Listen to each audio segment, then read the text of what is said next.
विधि द्वारा स्थापित प्रक्रिया, procedure established by law, procedure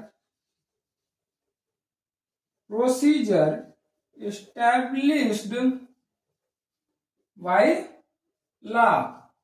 एक है, एक और मामला है आया due process of law, due process of law.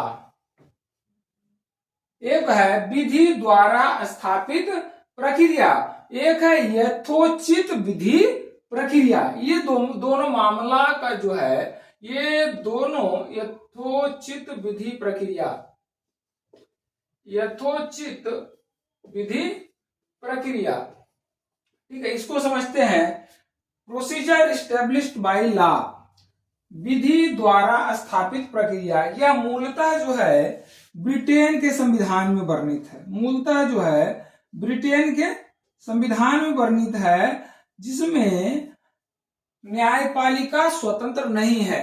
विधि का यथोचित, यानी विधि का जो उचित है, उचित युक्ति का या उचित यथोचित का जो है जांच करने का अधिकार न्यायालय को वहां, या उचित निर्धारित करने, विधि का औचित निर्धारण करने का अधिकार न्यायपालिका को ब्रिटेन में नहीं है।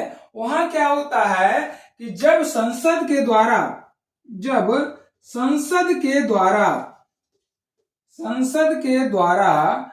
किसी विधि को पारित कर दिया जाता है, तो उसे चेंज नहीं किया जा सकता। पारित किया जाता है तो उसके औचित्य का निर्धारण किसी भी न्यायालय के द्वारा नहीं किया जाता है, किसी भी न्यायालय के द्वारा नहीं किया जाता है।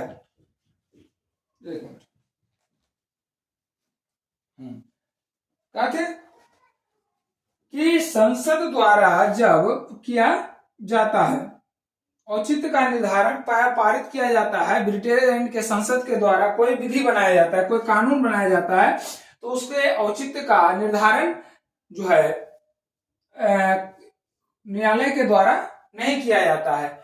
वहां का जो संसद है, जो कानून बना दिया, जो कानून या विधि बना दिया जाता है संसद के द्वारा, वो सर्वमान्य होता है। वो क्या होता है? सर्वमान्य।